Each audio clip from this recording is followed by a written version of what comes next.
설교 제목은 빛 가운데 걸어라. 저는 요즘 온라인 교회와 함께 예수님에 대해서 메시지를 전하고 있습니다. 물론 모든 교회의 메시지가 예수님에 대한 메시지겠죠. 근데 특별히 킹 지저스, 왕 대신 예수님, 이 부분을 복음서를 통해서 말씀을 전하고 있는데요. 지난주인가요? 지지난주에는 우리 요들 캠프에 가서 우리 예수님에 대한 얘기를 나눌 수 있는 시간이 있었고요. 오늘은 그 요들 캠프의 그 두 번째 섹션이라 해도 맞을 것 같아요.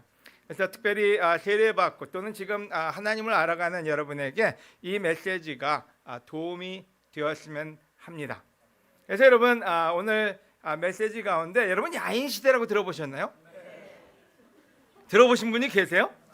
거기에 보면은 불광동 휘발유라고 나옵니다. 대체 불광동 휘발유는 왜 그 이름을 갖게 되었을까요? 물론 종로 쌍칼, 시라소니, 구마적 이런 인물도 나오는데 다들 별명을 사용을 합니다. 그 별명이 주는 메시지가 있기 때문이죠. 여러분 소년시대 혹시 보신 분 계십니까? 저는 안 봤어요. 하지만 그 쿠팡 플레이에서 나오는 짤로 나오는 것들을 보다 보면은 거기에 그 온양의 찌질이, 그 다음에 아산의 백호 뭐 이런 그 이름들이 나옵니다. 왜 온양의 찌질이라는 이름을 받았을까요? 왜 아산의 백호? 이거 다 충청도 얘기예요. 그래서 우리 민수나 우리 박미숙 자매나 이렇게 충청도에서 오신 분들, 김호 목사님이나 아는 그 톤의 그런 드라마로 알고 있는데요. 자, 그러면 요들 시대 질문 하나 들어갑니다. 요들 시대에 초이동 생필품이라는 이름을 들어본 적 있으신가요? 초이동의 생필품. 우리 요들 빼놓고 한번 맞춰보실래요? 누굴까요? 네, 배수연입니다. 이번에 요들 캠프에 갔더니 장점을 얘기하라 그러면서 많은 그 요들에 있는 형제자매들이 배수연 형제를 생필품이다 이렇게 얘기를 했대요. 꼭 필요한데 어딘가에서 뭔가 나오는 그런 그 존재다. 자, 그러면 여러분 청라의 마대자루라고 들어보셨나요? 누굴까요? 네, 우리 강대석 형제. 지난번에 우리 김호 목사님 설교할 때 보니까 세례 받을 때 마대자루 들고 요 옆에 서 있었다고요. 그래서 제가 아무리 생각해도 참 적당한 말이 아닐까. 여러분 우리 안에는 여러 가지 별명을 가져갈 수 있어요. 뭐 청라의 마대자루만 있나요? 우리 그 키다리 아저씨도 있고요. 누군지는 여러분이 한번 나중에 맞춰보세요. 그러면 대체 예수님은 성경에서 뭐라고 표현이 되어 있을까요? 여러분 마태복음에는 예수님을 하나님의 아들, 살아계신 구세주 이렇게 표현을 했습니다. 마가에서는 황제처럼 왕이 오신다. 그래서 그 길을 준비하라.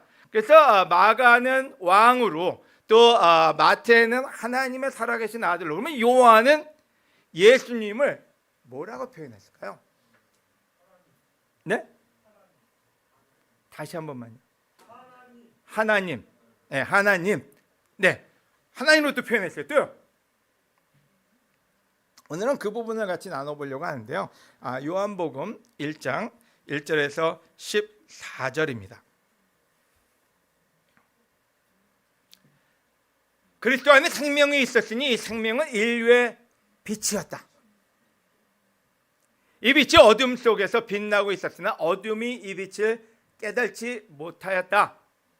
하나님이 보내신 요한이라는 사람이 있었다. 그는 이 빛에 대하여 증거하여 사람들이 자기를 통해 믿도록 하기 위해서 왔다. 그 빛이 아니었으면 그는 빛이 아니었으며 다만 이 빛에 대하여 증거하러 온 것뿐이었다. 세상에 와서 모든 사람을 비추는 참 빛이 있었다.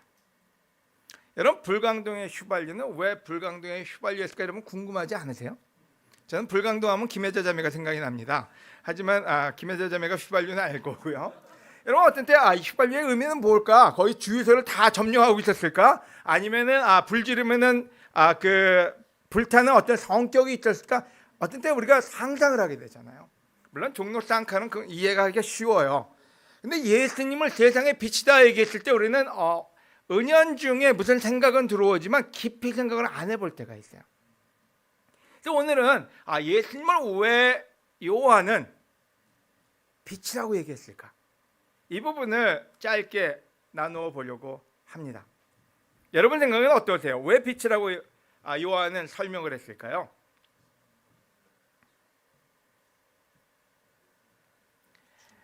여러분 첫 번째 부분을 저는 하나님을 비추는 빛이다 이렇게 나누려고 합니다. 요한복음 1장 14절에 말씀 되시는 그리스도께서 사람이 되어 우리 가운데 사셨다. 굉장히 중요한 구절인데 우리가 알지만 많이 보지는 않는 것 같아요. 우리가 그분의 영광을 보니 하나님 아버지의 외아들의 영광이었고 은혜와 진리가 충만하였다. 아멘. 여러분 요한은 예수님이 빛인데 그 빛은 무슨 빛인지 하나님을 비추는 빛이다 이렇게 얘기를 하고 있어요. 저는 손전등을 굉장히 좋아합니다. 왜 손전등을 좋아하는지는 캠핑이나 산행을 좋아하기 때문에 그래요. 캠핑에 가서 여러분 많은 걸 자랑하는데 주위에 있는 사람들한테요. 근데 저녁 때가 되면은 주로 그 캠핑하는 사람들이 자랑하는 게 그 손전등입니다. 내 손전등이 얼마나 밝은지, 그걸 어디까지 비추는지. 그러면서 그 손전등 왜냐면 쓸 일이 그렇게 많지는 않거든요. 그래가지고 주로 자랑하는 데 씁니다. 하지만 산행을 하는 사람들, 특별히 긴 산행을 하는 사람들한테 있어서는 손전등은 필수입니다. 그거 없이 길을 나가면은 저희는 가지 말라고 얘기할 정도로 굉장히 필수인데 왠지 어두움이 오면은 손전등이 없으면 굉장히 위험해지기 때문이죠. 근데 그럼 손전등이 하는 게 뭐냐? 제가 오늘 제 걸 다 가져오고 싶었지만 안 가져왔습니다. 손전등은 안 보이는 것을 보이게 해주죠. 여러분 예수 그리스도께서 이 땅에 오신 이유는 안 보이는 것을 보여주기 위해서 이 땅에 오신 거거든요. 근데 제일 안 보이는 게 뭐냐? 뭐가 제일 안 보일까요? 하나님이에요. 여러분 인류는 하나님을 좋아합니다. 우리가 하나님을 알지 못하던 때부터 그 뭔가 있는 그 절대적인 신에 대한 궁금증과 또 그 절대적인 신을 가까이 하고 싶은 마음이 모든 인류에게 퍼져 있는 거죠. 그래서 우리나라에서도 여러 가지 신들을 만들어내지 않았습니까? 때로는 산을 믿기도 하고 때로는 신령을 만들어내기도 하고요. 또 때로는 여러분 탑을 만들거나 아니면 동상, 어쩌면 그 스태츄를 만들기도 하죠. 제가 산을 가다 보면은 그 부처님 형상이라든지 여러 가지 보게 되는데 어떤 때는 깜짝깜짝 놀래요. 너무 크게 만들어서요. 어떻게 저런 사이즈를 만들어낼 수 있을까? 특별히 밤에 껌껌할 때 오다가 보면요 겁이 나요. 어떤 때는 진짜로 그 동상 앞에도 그 두려움이 와서 엄숙해질 때가 있어요. 그냥 돌덩어리인데도요. 여러분 그 얘기는 무슨 얘기인지 우리 인류는 어떤 존재에 대해서 굉장히 갈망하고 있다는 거죠. 그래서 조금 똑똑한 사람들은 알지 못하는 신에게 그리고 섬겼다고 하잖아요. 여러분 우리 모두는 하나님에 대해서 알고 싶어 하면서도 알지 못하는 분야라서 여러 가지를 합니다. 또 옛날에는 신을 만들어내라 그러면 인간의 모습에다가 동물의 얼굴을 만들어 놓은 것도 있고요. 또 여러 가지 방법으로 신을 표현을 합니다. 그래서 누군가는 그 어두운 부분이 알지 못하는 부분을 비춰줄 필요가 있었던 거예요. 그래서 예수님이 이 땅에 빛으로 오셨다는 그 말의 첫 번째 의미는 하나님이 누군지를 알려주고 싶었던 거죠. 근데 많은 사람들이 예수님을 통해서 하나님을 보려고 하기보다는 내 욕심을 어떻게 채우는가에 혈안이 돼 있다 보니까 예수님에게서 봐야 될 것, 그 손전등을 어디다 써야 될지를 모를 때가 많아요. 하지만 오늘 여러분은 다시 한번 예수님을 보실 때, 복음서를 읽을 때 그 예수님을 통해서 하나님을 볼 수 있는 지혜가 여러분과 함께하기를 권해드립니다. 아멘. 여러분 우리는 그러면 지금 이 시대, 우리 시대요. 우리는 예수님을 만난 시대지만 우리한테 그러면 하나님은 어떤가 한번 생각해 봅시다. 여러분 하나님을 눈 감고 떠올리면 어떤 모습으로 계십니까? 여러분 우리는 하나님이 대왕이다, 아니면 뭐 염라대왕, 아니면 왕 중의 왕. 우리 대왕이라 그러면 세종대왕이 있잖아요. 이게 세종대왕의 그 뭐라 그러죠? 하여간 초상한가요? 근데 우리는 하나님 생각하면 보좌에 앉아 계신 아주 의젓한 분을 생각을 합니다. 그래서 하나님은 우리하고 동떨어진 세상에 있다고 생각을 해요. 어떤 궁궐에 계신 하나님, 하늘에 계신 하나님. 근데 예수님은 어떤 말씀을 하셨냐면요, 육신으로, 말씀이 육신으로 오셨다 그랬거든요. 그러니까 보좌에 계신 하나님은 진짜 우리가 생각해야 될 하나님이 아닌데 우리는 그와 같은 생각이 우리를 잠식하고 있다는 거예요. 여러분, 단지 미신을 믿는 사람들에게 예수님의 빛이 필요한 게 아니라 우리들한테요, 지금 이 방에 계신 여러분과 저한테 하나님에 대한 제대로 된 정의가 필요하고, 그 부분이 예수님이 주고 싶은 부분이라는 걸 여러분이 한번 생각해 보시면 좋을 것 같아요. 또 다른 문제는 아티스트의 그 작가들이죠. 작가들이 우리한테 던져준 너무 놀라운 축복도 있지만 굉장히 안 좋은 그런 저주도 있습니다. 여러분, 이 작품은 누구의 작품이죠? 뭐 대충 아시잖아요, 그죠? 미켈란젤로의 작품이고, 로마에 가면은 여러분이 이 작품을 볼 수가 있습니다. 천정 위에서. 여러분, 이게 더 잘 보일 거예요. 너무 멀리 있어가지고 거기 가면 천정에 저기 들어 누워서 목 빠지게 보셔야 돼요. 근데 이 작품을 한번 보세요. 여기서 비춰지는 하나님의 모습은 어떤 모습입니까? 할아버지. 수염은 또 왜 이렇게 길어요? 그 다음에 왜 이렇게 속옷을 입고 돌아다니신대요? 그 다음에 그 옆에는 다른 사람들은 다 빨개 벗겨놨어요. 제가 왜 이 작품을 얘기하냐면, 물론 작품성에서 또 존경해야만 되고 대작이죠. 하지만 문제는 이러한 작품이 우리의 머릿속에 하나님의 형상을 만들어내고 있다는 거예요. 그래서 하나님은 범접할 수 없는 하늘을 떠다니시는 이상한 신령한 존재예요. 그래서 산신령하고 이분하고 별로 큰 차이가 없어요. 날아다니고 또 옷은 또 왜 이렇게 하얀색의 속옷만 입고 돌아다니시는지 별로 이렇게 별로 가까이 하고 싶은 존재는 아니에요. 근데 우리 머릿속에는 하나님에 대한 이상한 생각이 너무 가득 차 있는 거죠. 근데 저는 오늘 여러분께 권하는 게 있다면, 우리가 생각하는 보좌에 앉아 계신 하나님, 세종대왕 같은 모습은 지우셔야 된다는 거예요. 또 미켈란젤로가 만들어놓은 그 놀라운 작품 속에 있는 하나님, 그것도 어쩌면 지우셔야 되는지 몰라요. 그것이 여러분에게 하나님을 바로 보게 하는 여러 가지의 장애가 되는 거죠. 여러분, 예수님이 하고 싶었던 거는 우리에게 진정한 하나님을 보여주고 싶었던 거예요. 오늘도 이 시간에도 예수님이 주고 싶은 건 뭔지 하나님을 플래시라이트로 비춰주면서 이게 하나님이야, 그걸 전하고 싶은 게 예수님의 desire, 예수님의 원함이라는 것을 여러분이 잊지 않으시면 좋을 것 같아요. 또 다른 걸림돌이 있어요. 아버지라 그러니까 우리 아버지를 생각을 해요. 여러분의 아버지는 어떠셨는지 모르겠어요. 저희 아버님 제가 존경은 하지만은 또 존경 안 하는 부분도 굉장히 많아요. 저를 사랑해 주셨고 저를 키워 주셨지만은 저희 아버지의 이미지 속에는 저녁에 술 드시고 12시에, 저희는 통행금지 시대에 살았거든요. 그 경찰차 타고 집에 들어오시는 모습이 굉장히 멋있어 보였어요. 통행금지 시간에, 통행금지가 지났는데도 술 드시고 그 시레이션 박스라고 있어요. 옛날에 그 미군 부대에서 나오는 거, 그거를 사가지고 오면 이제 애들이 저희가 좋아하니까 그걸 사가지고 경찰차한테 뇌물 주고 그거 타고 들어오셔서 저희를 깨워서 그걸 먹이신 적이 있어요. 어릴 땐 좋아하다가 이건 나중에 커서 이게 뭐지? 또 우리 부모님들 생각하면 어떤 부모님들은 굉장히 엄하세요. 그래서 하지 못하게 하는 게 너무 많아요. 근데 어떤 부모님은 근접할 수가 없어요. 왜냐하면 아버지하고 자녀하고의 관계는 대화가 없는 그냥 근엄한 존재, 돈 벌어다 주는 존재, 순종하지 않으면 쫓겨나야 되는 그런 아버지로는 남아있어요. 물론 어떤 아버님은 너무 친하게 같이 놀아주는 아버지도 있어요. 자, 문제는 뭐냐? 자, 아버지라 그러니까 우리는 우리 아버지를 생각을 해요. 그래서 하나님을 오해할 때가 많아요.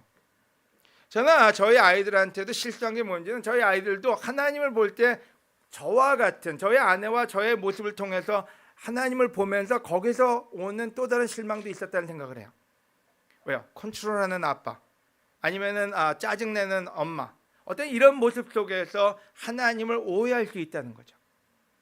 여러분, 바로 그 얘기는 뭔지, 우리는 오해 속에 살아요. 특별히 어떤 오해요? 하나님에 대한 오해예요. 여러분, 하나님에 대한 오해가 풀리지 않으면 하나님을 사랑할 수가 없습니다. 하나님에 대한 오해가 풀리지 않으면 크리스찬 생활이 재미있을 수가 없습니다.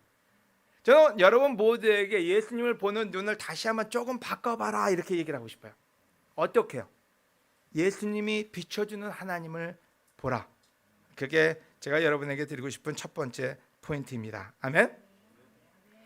여러분, 마태복음 1장 23절에 처녀가 임신을 하여 아들을 낳을 것이며 그의 이름을 임마누엘이라 부를 것이다. 임마누엘은 하나님께서 우리와 함께 하신다. 여러분, 이 얘기는 아까 날아다니는 미켈란젤로의 하나님도 아니고요, 세종대왕처럼 보좌에 앉아 계신 하나님도 아니라 육신이 되어 우리한테 하나님이 오셨대요. 하늘에 계시지 않고 지금 우리와 함께 계신대요. 육신이 되어 우리와 함께 하신다. 이 말이 예수님이 전해준 첫 번째 메시지였고, 마태복음이 얘기하는 임마누엘의 메시지인 거죠. 근데 우리는 하나님이 너무 멀리 있다고 생각하기에 하나님을 가까이 하지를 않습니다. 여러분, 가까이 한다는 말은 뭘까요? 여러분, 우리가 부모들이 멀리 있는 부모도 있지만은 부모들이 아이들의 상태가 돼서 우리가 눈높이라 그러죠. 아이들과 함께하는 부모가 있어요. 여러분, 때로 우리는 아이들한테 쟤는 언제 철이 들려나? 여러분, 아이들이 철이 들려면 시간이 걸리잖아요. 여러분, 우리가 하나님은 우리들한테 너희는 언제 하나님의 마음을 이해할래? 그리고 하나님의 나라에 와서 하나님의 기준이 되게끔 기다린 게 아니라는 거예요. 하나님이 우리의 세상으로 와서 우리의 언어를 배우시고 우리의 마음을 이해하시고 우리하고 대화하기 위해서 우리의 언어를 배우신 거예요. 여러분, 우리가 지금 신의 언어를 배우려면 얼마나 힘들겠습니까? 여러분, 우리가 라틴어를 배우려면 얼마나 어려울까요? 물론 시브리어 헬라어를 배울 수 있는 능력이 있는 분도 계세요, 이 방 안에는. 하지만 여러분, 우리 모두가 그런 능력이 있지는 않아요. 그런데 하나님은 감사하게도 우리의 언어로 우리의 생각 속에 들어오셨다는 거예요. 문제는 우리가 그분을 몰라보는 게 문제라고 요한은 얘기합니다. 빛이 왔지만 빛을 몰라본다고요. 빛이 왔는데도 빛 가운데로 들어오지 않는다고요. 여러분, 그래서 오늘 예수님은 여러분 모두를 초대합니다. 빛 가운데로. 그 빛은 무슨 빛인지 말씀 되시는 그리스도, 여러분 말씀으로 여러분을 초대하고 있는 거예요.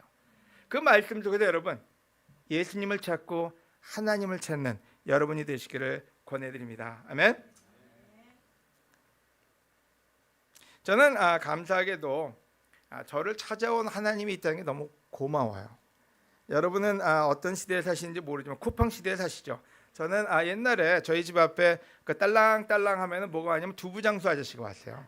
그럼 이제 특별히 이제 어머님은 가서 재호야 가서 두부 한번 받아와라. 그러면 이제 나가서 뜨끈뜨끈한 두부를 리어커에서 받아와서 집에 가져갑니다. 또 좋은 거는 애들한테 좋은 건 뭐냐면 밖에서 노래 소리 들리면 아이스크림 그 트럭이 온 거예요. 그러면 그 상강 아이스크림이든 그런 거 하나 사가지고 먹는 재미가 또 쏠쏠했어요. 얼마나 좋은 건지 몰라요. 여러분, 하나님이 육신이 돼서 이 땅에 왔다는 얘기는요, 하나님이 우리한테 하늘나라까지 와서 받아가라 이게 아니에요. 우리한테 오셨다는 거예요. 말씀으로요. 그래서 말씀이 귀한 거예요. 여러분, 아까도 얘기했지만은 모든 언어를 배워라, 이거 참 힘들잖아요. 근데 하나님이 우리 언어를 배워서 오셨다. 그 얘기는 우리하고 커뮤니케이션, 우리하고 대화가 된다는 거예요. 하나님 너무 어려워, 하나님 너무 복잡한 존재, 그게 아니라 우리랑 대화하기 위해서 우리의 언어를 배우셨다는 거예요. 여러분, 저는 그래서 하나님께 감사를 드립니다. 왜요? 하나님의 사랑이 그러한 사랑이기 때문에요. 여러분, 저는 그래서 한 가지 결정하는 게 있어요. 나도 우리 아버지 같은, 하나님 아버지 같은 아빠가 돼야 되겠다. 여러분, 저는 지금도 그걸 배워가고 있습니다. 우리 지우 지아에게, 물론 애들이 다 성인이어가지고 그 어린애 같이 하지는 않지만은 그들에게 내가 하나님 같은 아빠가 되기 위해서 아버지를 배우고, 또 하나님 같은, 예수님 같은 친구가 되기 위해서 그분을 배워야 되겠다가 지금도 희망이고 소망이고 기쁨입니다. 여러분, 우리가 원하는 게 있다면 예수님을 닮아가는 거잖아요. 과거에 우리가 어땠든 간에 오늘의 우리는 그 예수님, 그 하나님을 배워서 하나님처럼 되는 거, 그게 하나님이 내가 온전하니 너희도 온전하여라, 그 축복의 말씀을 우리에게 주셨다고 저는 믿습니다. 아멘. 여러분, 하나님 생각해 봅시다. 하나님의 자녀들은 다 말 잘 듣는 우등생, 모범생, 멋쟁이들이었을까요? 우리 어떤 데 실수할 때가 있어요. 하나님은 완전하니까 하나님의 자녀들은 다 날아다니는 천사들만 있었나 보다. 여러분, 성경 속에서 하나님의 자녀들이 다 그랬나요? 말 안 듣는 못된 놈들이 많았어요. 제일 먼저 아담과 이브요. 그냥 기껏 다 줬더니 감사치 못하고 그냥 딴짓해가지고 쫓겨났어요. 또 누가 있나요? 이스라엘이요. 고집은 또 얼마나 세요. 유다요. 그렇게 사랑해줬더니 팔아먹었어요. 여러분, 하나님의 사랑에는요, 하나님은 온전했지만 하나님의 자녀들이 멀쩡한 건 아니었어요. 우리는 기독교를 잘못 이해할 때가 있어요. 내 자녀가 말을 안 들으면 내가 뭔가 실수했나 보다. 내가 사업이 잘 안 되면 내가 뭔가 하나님 앞에 잘못됐나 보다. 잘못된 사고에 빠질 때가 있어요. 왜요? 세상의 하나님을 우리 교회 안에 끌고 들어왔기 때문에요. 여러분, 하나님 안에 못된 놈들이 참 많았어요. 그래도 끝까지 사랑해 주신 분이 하나님이세요. 여러분, 몹쓸 병을 앓는 하나님의 자녀는 없었나요? 하나님의 자녀는 다 건강식만 먹고 건강해서 암에 걸리거나 아프지 않았나요? 여러분, 성경에 나오는 참 암 환자들, 나 환자들, 너무나 피부병에 문제가 있는 사람들 너무 많았어요. 근데 하나님은 그들을 어루만져 주셨고 격려해 주셨고 그와 함께 하신 분이 하나님이세요. 여러분, 하나님은 왕따 당하는 자녀는 없었나요? 여러분, 부지기수였어요. 마태, 세리, 땅딸이 삭개오, 불륜녀 마리아 너무 많았어요. 다 왕따였어요. 세상에서요. 하나님의 자녀들인데 그 왕따 당하는 사람들에게 늘 다가가 주셨고 늘 믿어 주셨고 그들에게 늘 힘이 되셨죠. 자, 이게 무슨 얘기냐? 여러분, 우리 삶 속에서 우리가 살고 있는 이 삶을 하나님은 정확하게 이해하고 계신다는 거예요. 그리고 우리가 그분을 본받아 사는 게 바로 이 땅에 사는 가장 큰 축복이라는 것을 예수님은 우리에게 빛이 되어서 알려주고 계신 거죠. 저는 오늘도 다시 한번 결심하고 우리 모두가 결심하길 원합니다. 여러분, 그분을 배우고 그분을 닮고 그분을 따라 사시기를 권해드립니다. 아멘.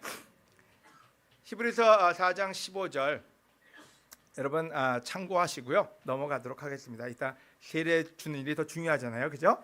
그래서 두 번째 포인트 가기 전에요. 예수님은 하나님을 비추는 빛이다. 그분을 통해 하나님을 만나고 그분을 닮아가고 그분이 우리와 함께 계심을 잊지 말자가 첫 번째 포인트입니다. 아멘. 두 번째 포인트는 우리의 앞길을 비추는 빛. 저희 아버님이 오늘 아버님 얘기를 많이 하네요. 어릴 때 교회를 열심히 다니셨어요. 뭐 나이가 드셔도 천주교 또 예배에도 가끔 가셨지만요. 근데 사업을 하셨고 늘 어려운 생활이 많으셨어요. 부도를 3번을 하셨기 때문에요. 뭐 젊을 때 양복점에 뭐 정치에 트럭 회사에 굉장히 잘 나가셨어요. 20대요. 그래가지고 그때 한번 잘 나간 다음에 그 다음에 이제 빚쟁이들 몰려오기 시작하고 그 경제사범은 아니지만 굉장히 힘든 시간을 많이 가셨어요. 그리고 어려운 시간에 삼형제를 키우는 게 쉽지는 않으셨겠죠. 그래서 때로는 힘들면은 술을 드시고 그 다음에 교회를 가셨어요. 그래서 이제 교회 불 꺼진 교회 가서 혼자서 기도를 하시고 오시는 모습이 기억이 나요. 그리고 좋아하시는 노래가 있어요. 그게 무슨 노래냐? 갈 길을 밝히 보이시니. 여러분 그 노래 아세요? 찬송가요? 여러분 저도 어떤 때는 길이 안 보이면 그게 입에서 나옵니다. 갈 길을 밝히 보이시니. 죄송합니다. 부흥의 목사님 된 것 같으네요. 우리가 때로는 길이 안 보일 때가 많아요. 근데 길이 안 보일 때 어떻습니까, 여러분?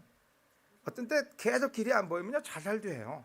요즘 젊은 사람들이 자살률이 우리나라가 아까 제 아내가 차 타고 오면서 얘기하는데 2위인가 그렇대요, 전 세계에서요. 그리고 무슨 나라예요? OECD요? 네, 하여튼 거기에서 첫 번째래요. 근데 왜요? 길이 보이면 자살은 안 할 거예요. 근데 길이 안 보이거든요. 또 많은 사람들이 아이들을 키우면서 힘듭니다. 왜요? 길이 안 보일 때가 많아요. 어릴 때는 그냥 찬란할 것 같죠? 그냥 그 귀여운 애들이 그냥 무럭무럭 잘 자라줄 것 같죠? 근데 키우다 보면은 참 길이 안 보여요. 얘는 뭐가 될라 그러나. 그래서 주로 쓰는 말이 그거잖아요. 얘는 뭐가 될라 그러나. 뭐가 되긴 될 거예요. 또 우리가 부부 생활도 마찬가지예요. 결혼만 하면 잘 될 것 같은데 길이 안 보이는 결혼 생활이 참 많아요. 우리나라가 아마 이혼율도 세계에서 몇 위 갈걸요. 우리가 참 모든 게 잘 나가는데 여러 가지가 잘 나가요. 자살률도 이혼율도 굉장히 높아요. 우울증이요.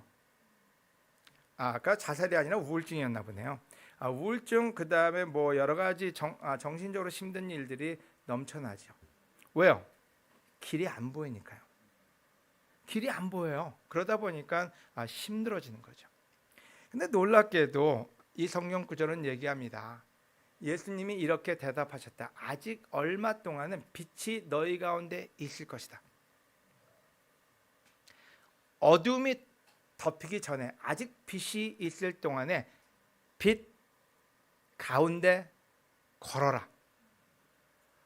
어둠 속을 걷는 사람은 자기가 어디로 가는지 모른다.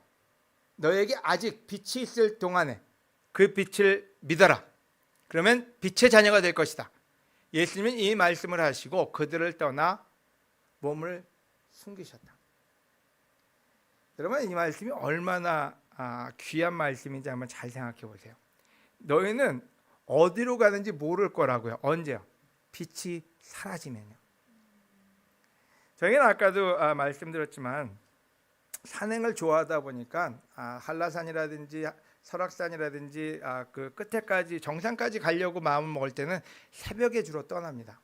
새벽 뭐 5시가 됐든 6시가 됐든. 근데 겨울산은 특별히 껌껌하거든요. 그래서 달이 안 뜨거나 별이 없으면은 굉장히 어둡습니다. 숲속은. 그래서 그때 필수품이 뭐냐? 손전등 아니면은 헤드랜턴이에요. 머리에다가 끼고 다니는. 그래서 새벽에 산길을 가면 재밌는 게 꼭 크리스마스 추리가 가든지 아니면 저기 반딧불이 쭉 앞에 있는 것 같아요. 왜냐하면 사람들이 다 이렇게 불을 켜고 가니까요. 불을 끄면 안 보이다 불만 켜면은 길이 정확하게 보입니다. 여러분, 어디로 가야 될지 모를 때는 빛이 필수인 거죠. 근데 많은 사람들이 어디로 가야 될지 무엇을 해야 될지 혼란스러운데도 이 손전등을 안 켜네요. 여러분, 산에서 죽는 사람들, 조난당하는 사람의 대표적인 케이스는요, 생활식, 그러니까 뭐 비상식량이 있는데도 귀찮아서 못 풀르고 지나가다가 당뇨병에 쓰러지는 사람들이요 있어요. 배낭을 한번 매면요 풀르기가 싫거든요. 그래서 어떤 때는 참고 가다가 쓰러져요. 또 어떤 때는 뒤에 등이 있는데도 손전등을 꺼내지 않는 사람들이 있어요. 왜냐하면 겨울에 춥고 그러니까 그냥 대충 한번 걸어보자 하다가 바위 위에 조금이라도 얼음이 있거나 그러면 못 보고 그걸 밟으면 미끄러져서 다리가 삐고 연락이 안 되면 조난이 되는 거거든요. 우리는 빛을 가지고 있는데도 빛을 사용하지 않은 크리스찬들이 너무 많습니다. 여러분, 어려운 일이 와도 괜찮아요. 제가 요번에 요들 캠프 끝나자마자 요들에서 설교하고 3시쯤 되더라고요. 설악산에 같이 갔었는데요. 그래서 요들 캠프 끝나자마자 설악산에서 혼자서 이제 그 설악산을 올라갔습니다. 3시니까 좀 늦었죠. 근데 이제 뒤에서 제가 아마 제일 맨 끝이었을 거예요. 꼭대기 올라갈 때 제가 제일 맨 마지막에 내려온 사람인데, 근데 이제 뒤에 쫓아오는 어떤 사람들이 있었어요. 그래서 저한테 선생님, 선생님 하고 뒤에서 불러요. 그래서 저를 부르고 선생님이라 부르니까 또 뒤돌아봤어요. 네, 예수님은 아니지만. 그랬더니 얼마나 더 가야 되나요? 그래서 500m 더 올라가시면 돼요. 500m만 올라가면은 정상에 갑니다. 하지만 조금 가파르니까 천천히 오세요. 그랬더니 또 선생님, 선생님 뒤에서 불러요. 왜 이렇게 불러대나 했더니 지금 갔다가 내려올 수 있나요? 위험하지 않나요? 해가 질 때가 됐기 때문에요. 제가 첫 마디가 그거였어요. 혹시 손전등 가져오셨나요? 그랬더니 핸드폰이 있어요 그러더라고요. 그래서 근데 오늘은 달빛도 있고 그래서 괜찮으실 거예요. 그래서 하지만 조금 가파릅니다. 이제 같이 꼭대기까지 올라갔어요. 근데 해가 지기 시작하는데 걱정이 되더라고요. 그래서 먼저들 내려가시라 그러고 이제 끝까지 제가 뒤에서 이제 같이 내려와 줬어요. 그리고 물론 내려왔는데 제가 차가 없어가지고 그분들한테 혹시 차가 있으신가요? 저 좀 태워주실 수 있나요? 저를 무료로 그 차를 타고 왔습니다. 제가 무슨 얘기를 하는 거냐면요, 여러분 길을 잃어버리는 걸 걱정하지 않고 여러분 손전등이 있는지를 보는 게 중요하다는 거예요. 아까도 얘기했지만 여러분 짧은 산행은 플래시라이트 필요 없습니다. 대낮에 그냥 걸어갔다 올 거면 그냥 손전등 없이도 갔다 올 수 있어요. 하지만 긴 산행을 한다? 그러면 꼭 가져가야 되는 게 손전등이에요. 긴 여정은요. 여러분, 우리의 인생은 짧지 않습니다. 여러분 하루 이틀 살다가 죽을 거 아닌 그런 하루살이 아니잖아요.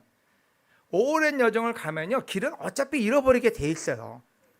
길을 안 잃어버릴 거라고 생각하고 가면 그건 한심한 거예요. 어차피 길은 잃어버릴 수 있는데요, 길을 잃어버릴 때 쓸 수 있는 나침판과 지도와 손전등만 있다면은 그게 재미예요. 여러분 인생이 정석대로 가면 그게 무슨 재미입니까? 없는 길을 만들어가고 개척해가는 재미도 있잖아요. 근데 중요한 거는 여러분이 손전등을, 라이트를 제대로 사용하느냐 사용하지 않느냐가 가장 중요하다는 얘기죠. 여러분 저는 인생을 살면서 혼란에 빠진 적이 꽤 많습니다. 제가 이제 60이 넘으니까요, 뭐 30대는 별로 그런 일이 없어가지고 그냥 자신만만해서 사람들한테 믿어라 이렇게 떠들었거든요. 그리고 조금만 믿고 그냥 살았는데 이제 한 60을 살아보니까 우여곡절도 많고 우리가 산전수전이라 그러잖아요. 제가 그 산전수전을 겪으면서 깨달은 게 있어요. 야, 이게 예수님이 있는 게 이렇게 좋은 거구나. 왜 예수님이 필요한지를 더 확신하게 됐고 사람들한테 더 강력하게 얘기할 수밖에 없어요. 왜냐면 길이 안 보일 때요.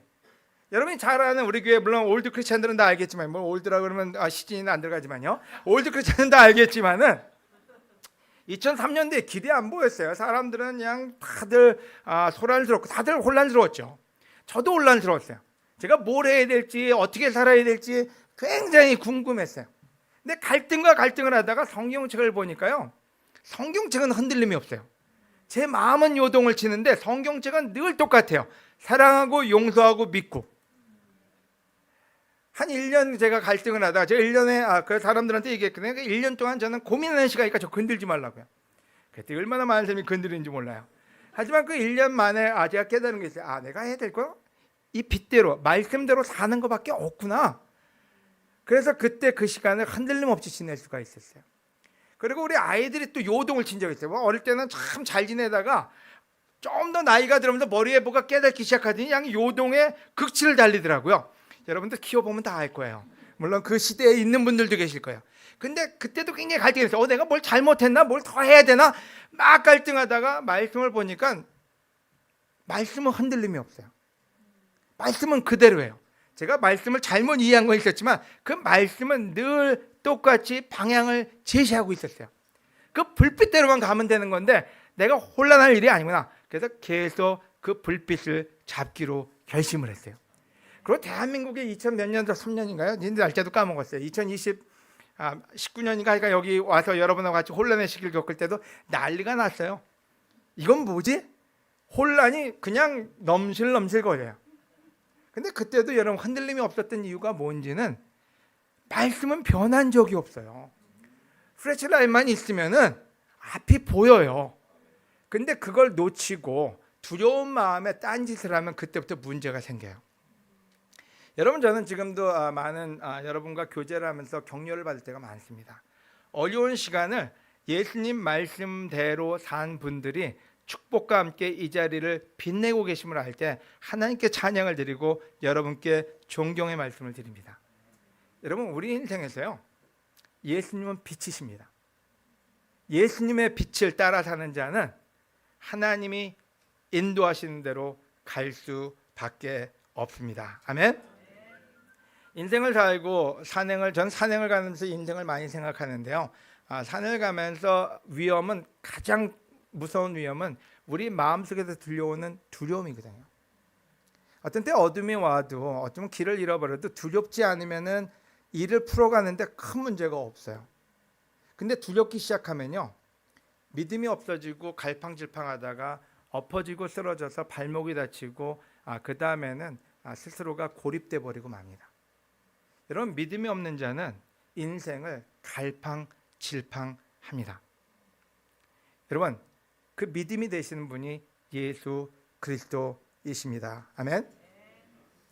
여러분 빛 가운데 걸으세요. 어디 가도요 여러분 괜찮아요. 길 잃어버려도요, 여러분 지금도 길을 잃어버리고 어디로 가야 될지 모르는 분들 많으실 거예요. 여러분의 자녀 문제에서, 부부관계에서, 사업에서, 친구관계에서 여러분 괜찮아요. 예수님만 붙들고 계시면 돼요. 그 빛대로 따라 살겠다는 결심만 있다면 예수님이 그 모든 것에 미래가 되어주십니다. 아멘. 길을 잃어버려도 빛은 잃어버리지 마세요. 여러분 길은 잃어버려도 빛 되시는 그리스도를 잃어버리지는 마세요. 그분이 여러분의 희망입니다. 아멘. 여러분, 빛은 어떤 건지 한번 생각해 보세요. 너무 감사합니다. 아, 좋다. 저도 늘 이런 것을 보면 아, 좋다는 소리를 하거든요. 하와이를 가든 아니면은 어떤 청정 지역에 가든 그 빛은 참 좋아요. 솔로몬도 그 얘기했잖아요. 빛은 참 좋은 거라고요. 근데 생각해 보세요. 저 바다가 빛이 없다면 어떨까요?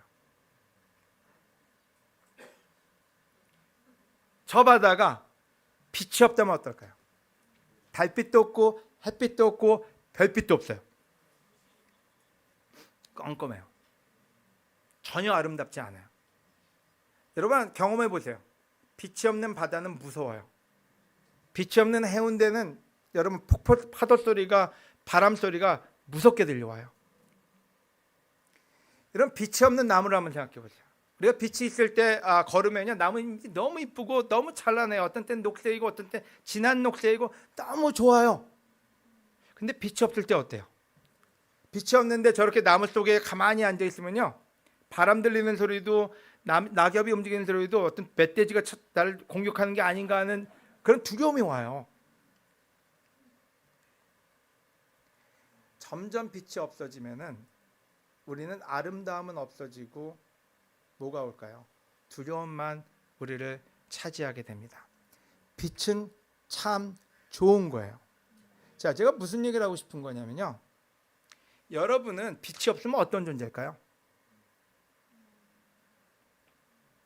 여러분 빛이 없으면 어떤 존재일까요? 아무 존재도 아니에요. 빛 가운데 없으면 여러분은 쓸모없는 존재가 되어버리고 말해요. 저는 한강을 좋아합니다. 하지만 구름 낀 한강은 저한테 별로 매력적이지 않아요. 해가 있는 한강은 반짝반짝 빛나고 그 안에 무슨 보물이 들어있을 것처럼 찬란해요. 한강이 아름다운 게 아니라 빛이 한강을 아름답게 만든 거예요. 저는 나무를 좋아합니다. 하지만 그 나무는 햇볕이 있을 때 좋습니다. 단풍도 여러분 언제가 제일 이쁜 줄 아세요? 단풍과 함께 햇볕이 그 단풍을 비칠 때 그 빛이 아름답습니다. 여러분 크리스천은 언제 빛날까요? 여러분 인간은 언제 빛날까요? 여러분 스스로 빛을 창조해내지 않습니다. 하나님 안에서 예수 그리스도의 빛을 받을 때 우리는 찬란하게 빛납니다. 여러분 저는 잠실교회가 또 우리 온라인 교회가 모두 빛 가운데 거하기를 원하고, 그래서 저는 지금 빛을 발하고 있다고 믿습니다. 여러분 계속해서 빛에 거하시고 그 빛이 여러분을 인도하게 하시기를 간절히 바라면서 오늘 레슨을 마치고 성찬을 같이 하시겠습니다. 아멘.